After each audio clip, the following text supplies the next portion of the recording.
We provide you the platform to turn your dreams into reality. Give wings to your aspirations with KR Mangalam University. Bangladesh के caretaker PM Mohammad Yunus की मुश्किलें बढ़ती नजर आ रही है। उनकी कुर्सी पर संकट गहरा गया। इसी बीच उन्होंने एक बार फिर दोहराया है कि वो अगले साल 30 जून के बाद एक दिन भी पद पर नहीं रहेंगे। ये बयान उन्होंने हाल ही में हुई राजनीतिक दलों के साथ बैठक में दिया। अब बांग्लादेश में सियासी हलचल पर भारत के रक्षा विशेषज्ञ का क्या कुछ कहना है, चलिए वो जानते हैं।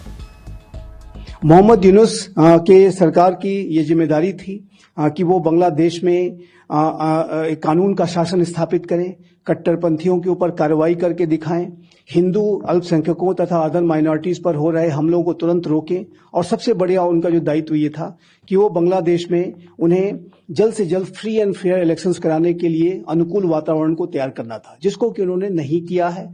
और इस उनकी विफलता को लेकर के, और जाहिर है कि उन्होंने कट्टरपंथियों को शह देने का भी कार्य किया है। अनेक कट्टरपंथी जो नेताओं को रिहा किया गया है। जमात इस्लामी बांग्लादेश और उससे जुड़ा हुआ छात्र संगठन इस्लामी छात्र शिविर पर लगा प्रतिबंध हटा लिया गया है। अल कायदा से जुड़े आतंकियों को जिस तरह से छोड़ा गया, और ये जो अंतरिम सरकार है, जाहिर है कि कट्टरपंथियों को शह देने का ही कार्य कर रही है।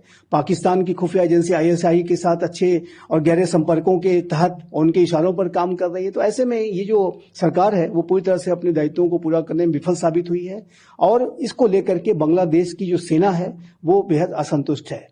बांग्लादेश में एक सबसे सौभाग्य वाला जो विषय ये है कि बांग्लादेश की सेना के अध्यक्ष जनरल वकारुज्जमान एक बेहद संतुलित, विवेकपूर्ण, बुद्धिमत्तापूर्ण, जिम्मेदारी भरे मिलिट्री लीडर हैं, और वो बांग्लादेश में लोकतंत्र के भविष्य को बेहतर बनाना चाहते हैं। वो ये चाहते हैं कि बांग्लादेश में डेमोक्रेसी रिस्टोर हो, वहां पर जल्द से जल्द इलेक्शंस कराए जाएं। इसके लिए उन्होंने मोहम्मद यूनुस से अपनी नाराजगी भी व्यक्त की, और उन्होंने इस बात को कहा कि हमने 6 महीने तक आपको देखा, आपने इस बांग्लादेश की स्थितियों को सुधारने के लिए संतोषजनक कदम नहीं उठाए, और बेहतर ये होगा कि आप दिसंबर तक इलेक्शंस करा लें।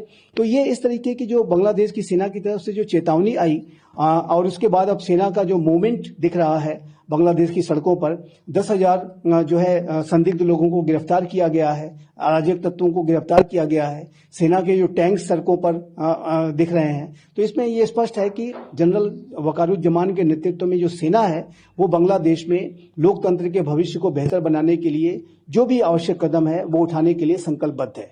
और जिस तरीके से मोहम्मद यूनुस ने एक रखाइन कॉरिडोर को बनाने की बात कही, जिसको कि जनरल वकारुज्जमान ने पूरी तरह से रिजेक्ट कर दिया, और ये कहा कि एक ब्लडी कॉरिडोर साबित होगा और ये बांग्लादेश की सॉवरेनिटी के लिए खतरा पैदा करेगा। तो अब जिस तरीके की का रुख बांग्लादेश की सेना जनरल जमान के नेतृत्व में अपना दिखा रही है, उससे ये स्पष्ट है कि बांग्लादेश की सेना और अधिक प्रोएक्टिव तरीके से बांग्लादेश की स्थितियों को सुधारने के लिए कार्य करेगी, और ये बांग्लादेश के लिए अच्छी खबर है।